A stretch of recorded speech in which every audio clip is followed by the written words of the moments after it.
Sri Sivasakthi TV நேயர்களுக்கு அன்பான வணக்கங்கள். உங்கள் பாரம்பரிய அருள்வாக்கு ஜோதிடர் பாலசுப்ரமணியன் அடியனின் அன்பு வணக்கங்கள்.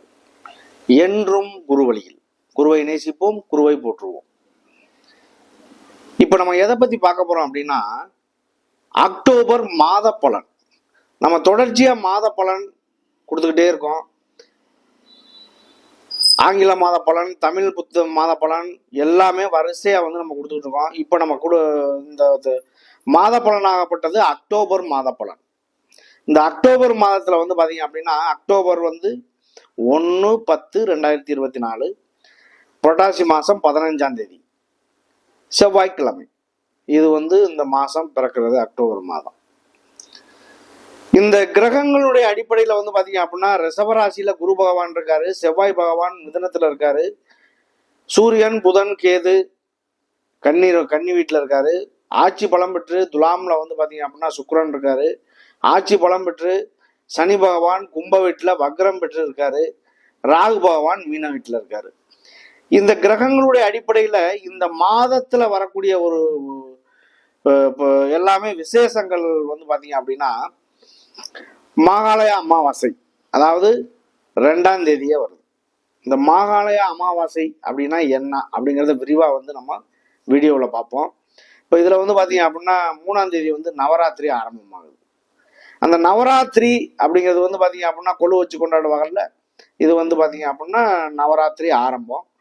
சரஸ்வதி பூஜை, ஆயுத பூஜை இது பாத்தீங்க அப்படின்னா 11ஆம் தேதி வருது. அதே இதுல பாத்தீங்க அப்படின்னா 12ஆம் தேதி விஜயதசமி ஆரம்பம், விஜயதசமி வருது.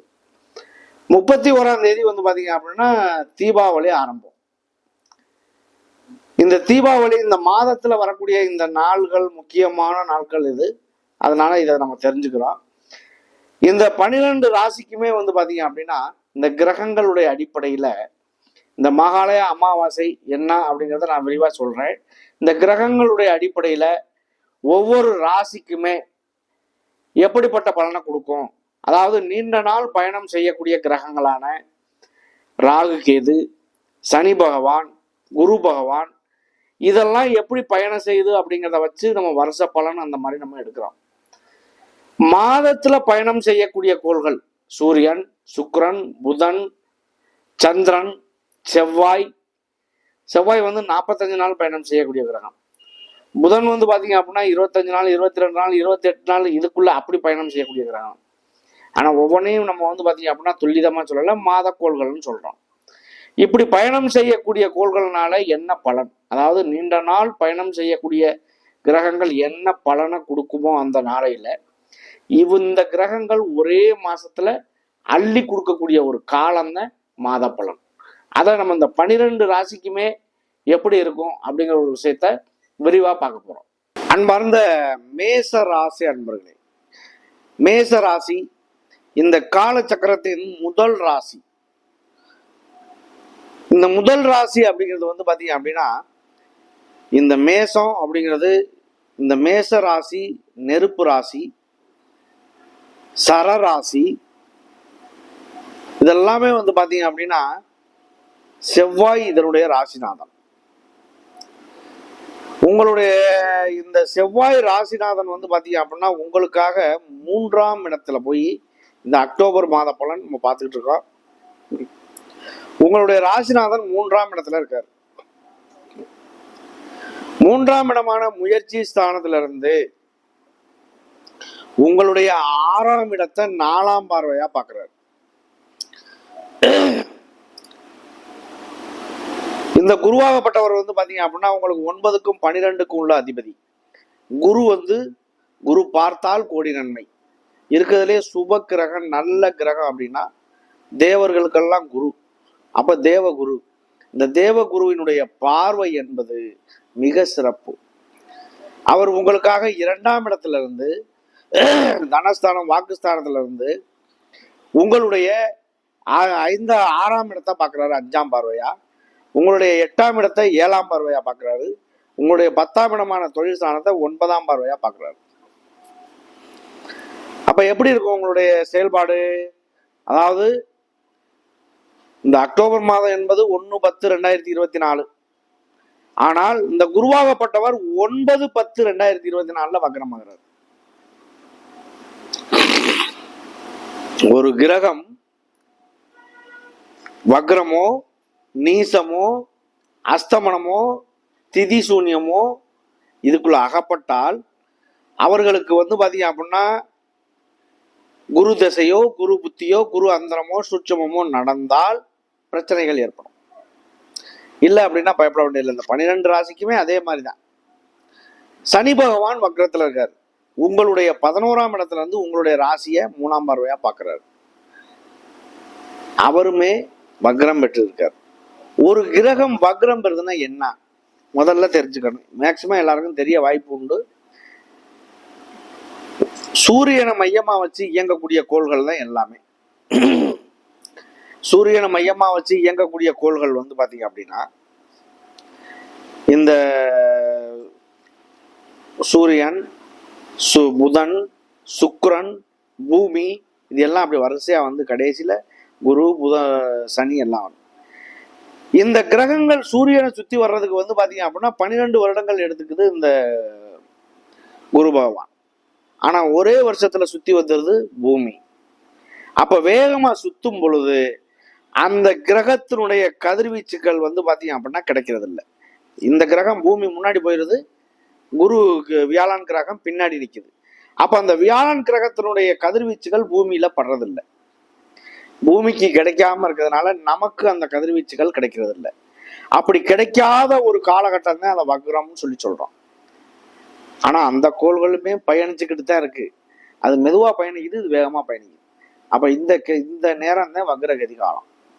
இந்த கதிர்வீச்சுகள் கிடைக்காத ஒரு நேரம் இந்த பிரபஞ்சத்தை பொறுத்த அளவுக்கு 50 பூதங்களினால் இயக்கம் கொண்டது. நிலம், நீர், காற்று, ஆகாயம், நெருப்பு இதெல்லாம் நம்ம சொல்றோம்.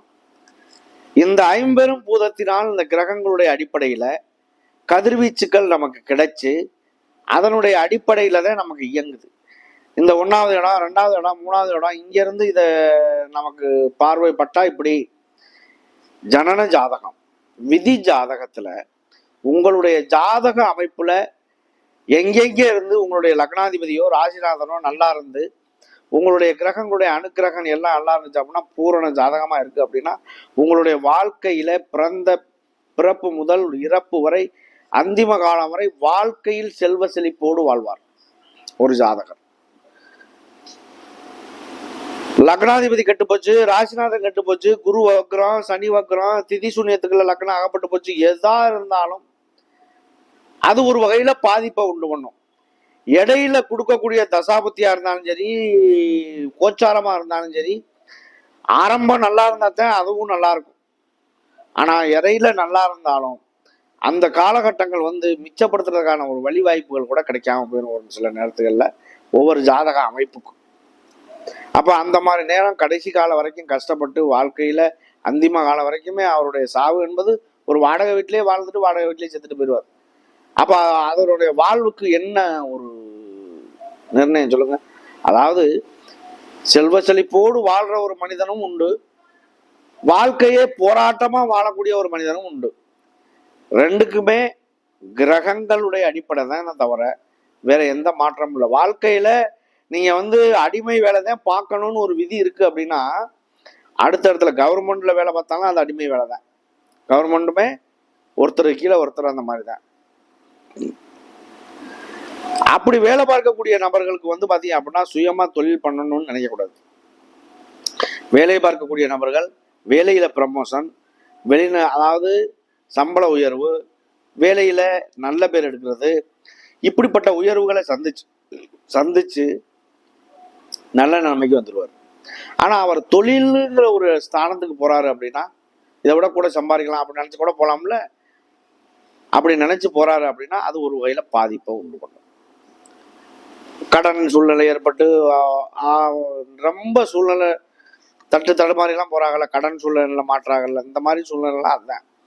உங்களுடைய விதி ஜாதகத்தை பாருங்க, பார்த்து அதன் மூலியமா நான் தொழில் பண்ணலாமா இல்லை தொழில் பண்ண முடியாதா, வெளியில வேலைக்கு அடிமை வேலைக்கு தான் போகணுமா, உங்களுடைய விதியினுடைய அம்சத்தை பார்த்து அதன் மூலியமா செயல்படும் போது கண்டிப்பாக முன்னேற்றம் ஏற்படும்.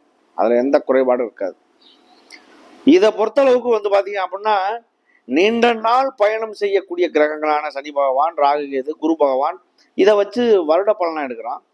இந்த சூரியன், சுக்கிரன், புதன், சந்திரன், செவ்வாய் இதெல்லாம் வந்து மாத கோள்கள் அப்படிங்கிறதுனால அந்த மாத பலனா எடுக்கிறோம். நான் செவ்வாய் வந்து 45 நாள் பயணம் செய்யக்கூடிய கிரகம், அதை மாத கோள்னு சொல்ல முடியாது, இருந்தாலும் மாத கோள்னு நம்ம ஒரு கணக்கை எடுக்கிறோம்.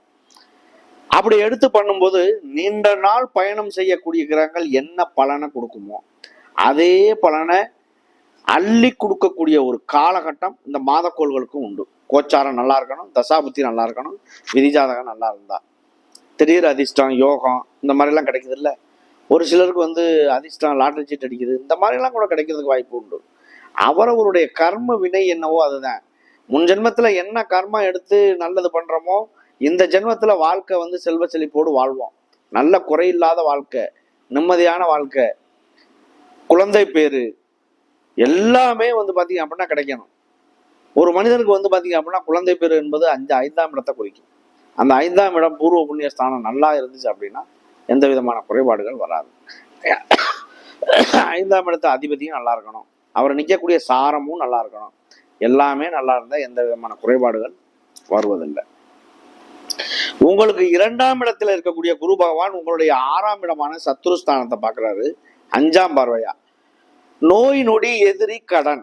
ஒரு கடன் வாங்கி ஒரு நல்ல நிலைமையில தொழில் பண்ணக்கூடிய ஒரு நபர் பண்றீங்க அப்படின்னா, அது என்ன தாத்தா பண்ணிட்டு இருந்தார் தொழில், அப்பா பண்ணிட்டு இருந்தாரு, நான் வந்து இந்த தொழில பெரிய லெவல்ல டெவலப் பண்ணிட்டேன் அப்படின்னு சொல்லக்கூடிய நபர்களுக்கெல்லாம் 10ஆம் இடம் சூப்பரா இருக்கும், தொழில் ஸ்தானம் நல்லா இருக்கும், லக்னாதிபதி நல்லா இருப்பாரு, குருவினுடைய அனுக்கிரகம் நல்லா இருக்கும், 2ஆம் இடம் வருமானத்துக்குரிய இடம் நல்லா இருக்கும். அப்ப இந்த மாதிரியெல்லாம் இருக்கு அப்படின்னா அவங்களுக்கு வந்து வாழ்க்கையில நல்ல முன்னேற்றம் ஏற்படும். உங்களுடைய 6ஆம் இடம் அப்படிங்கிறதுனால பேங்க்ல லோனு, கடன் வாங்கி வண்டி வாங்கினாலும் சரி, ஒரு வாகனங்கள் வாங்கினாலும் சரி, கடை வச்சாலும் சரி, எந்த சூழ்நிலைக்கா இருந்தாலும் வாங்கின கடன் வந்து பாத்தீங்க அப்படின்னா அடைபடும், நல்ல நிலையில அடைச்சிடுவார். அது மூலியமா ஒரு நல்ல பெயர் கிடைக்கவும் வாய்ப்பு உண்டு. உங்களுடைய 8ஆம் இடத்தை பார்க்குறாரு, ஆயுள் ஸ்தானத்தை பார்க்குறாரு. 8 அப்படிங்கிறது கோர்ட்டு கேஸு, வம்பு வழக்கு இந்த மாதிரி உள்ள ஒரு இடத்த குறிக்கும். இந்த மாதிரி பிரச்சனைகளை சால்வ் பண்ணக்கூடியது அந்த காலகட்டத்தில் சால்வ் ஆகும். எப்போ குருவினுடைய பார்வை இருக்கும் பொழுது, குருவாகப்பட்டவர் வந்து பார்த்தீங்க அப்படின்னா உங்களை பார்க்கும் பொழுது அந்த சால்வுகள் உருவாகிறதுக்கான ஒரு வழி வாய்ப்புகள் கிடைக்கும். இதுதான் அதில் உள்ள ஒரு விஷயம். அடுத்து உங்களுடைய 10ஆம் இடமான தொழில் ஸ்தானத்தை பார்க்குறாரு. 10 அப்படிங்கிறது தொழில் ஸ்தானம். எல்லா ஜாதகருக்குமே 10ஆம் இடம் அப்படிங்கிறது தொழில் ஸ்தானம். இப்போ இந்த மேச ராசிக்கு நம்ம சொல்ற விஷயம் 10ஆம் இடம் தொழில் ஸ்தானம்னா இரும்பு சம்பந்தமான தொழில், பெரிய ஃபேக்டரி, சின்ன பழைய இரும்பு விற்கிறதுல இருந்து பெரிய ஃபேக்டரி வரைக்குமே பண்ணக்கூடிய ஒரு விஷயங்கள் இந்த சனி பகவானுடைய காரகம் உண்டு. அப்போ உங்களுடைய தகுதிக்கு தகுந்தாற்போல், உங்களுடைய வயதுக்கு தகுந்தாற்போல் மாற்றங்கள் ஏற்பட வாய்ப்புகள் உண்டு. இந்த மேச ராசியை பொறுத்தவரை வந்து பாத்தீங்க அப்படின்னா அஸ்வினி, பரணி, கார்த்திகை 3 நட்சத்திரங்கள் உண்டு. இந்த அஸ்வினி நட்சத்திரம் என்பது கேதுவுடைய நட்சத்திரம். கேதுவுடைய நட்சத்திரம் அப்படிங்கிறதுனால வந்து பாத்தீங்க அப்படின்னா விநாயகருடைய வழிபாடு நீங்க செய்யறது நல்ல முன்னேற்றத்தை கொடுக்கும். ஆஞ்சநேயர் வழிபாடும் செய்யலாம். விநாயகருக்கு வந்து சதுர்த்தி திதி, சங்கடகர சதுர்த்தி, இது எல்லாமே செய்யறது உங்களுக்கு ஒரு நல்ல கலந்துக்கிறதுங்கிறதே ஒரு நல்ல முன்னேற்றத்தை கொடுக்க வாய்ப்பு உண்டு இந்த அஸ்வினி நட்சத்திரத்துக்கு. அடுத்து வந்து பாத்தீங்க அப்படின்னா பரணி நட்சத்திரம். பொதுவாக வந்து ஒரு பழமொழி சொல்லுவாங்க, பரணி நட்சத்திரம் தரணி கட்டி ஆளணும் அப்படின்னு. இந்த பரணி நட்சத்திரத்தினுடைய அதிபதி சுக்கிரன்.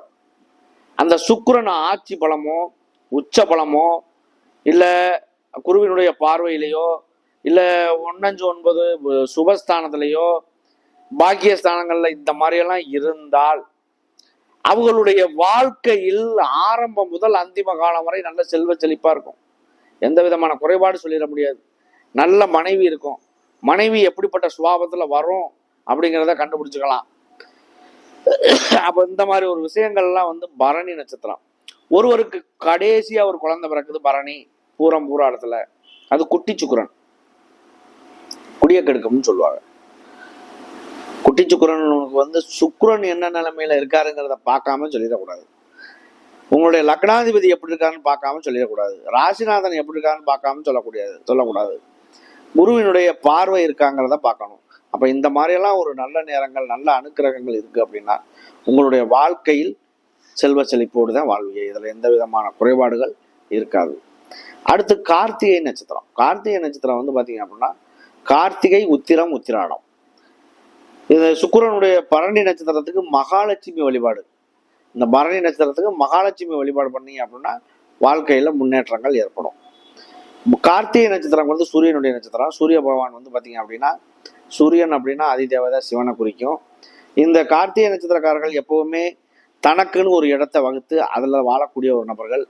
தனக்குன்னு ஒரு தன்மானம், தனக்கு கீழே ஒரு 10 பேர் வேலை, அவங்களுக்கு ஒரு ஹெட்டான ஒரு விஷயம், இப்படியெல்லாம் இருக்கக்கூடிய ஒரு சின்ன வேலையாக இருந்தாலும் பெரிய வேலையாக இருந்தாலும் கவர்மெண்ட் வேலையாக இருந்தாலும் அந்த மாதிரி அமைப்புகளை கொண்டவர்களாக இருப்பாங்க. இந்த கார்த்திகை நட்சத்திரக்காரர்கள் வந்து பார்த்தீங்க அப்படின்னா இந்த மாதத்தில் சிவனுடைய வழிபாடு அப்படிங்கிறது ரொம்ப சிறந்த ஒரு விஷயம். எப்பவுமே இந்த கார்த்திகை நட்சத்திரக்காரர்கள் சிவ வழிபாடு அப்படிங்கிறதே ஒரு நல்ல முன்னேற்றத்தை தர்றதுக்கான ஒரு வழி வாய்ப்புகள் உண்டு. 3 அஸ்வினி, பரணி, கார்த்திகை 3க்குமே இந்த இடங்களை, அதாவது 6ஆம் இடம், 8ஆம் இடம், 10ஆம் இடம்லாம் பார்வை இருக்கு. 3ல் செவ்வாய் இருந்து 6ஆம் இடத்தையும் பார்க்குறாரு. இதுவே உங்களுக்கு ஒரு நல்ல மாற்றத்தை தர்றதுக்கான வாய்ப்புகள் உண்டு. நன்றி, வணக்கம்.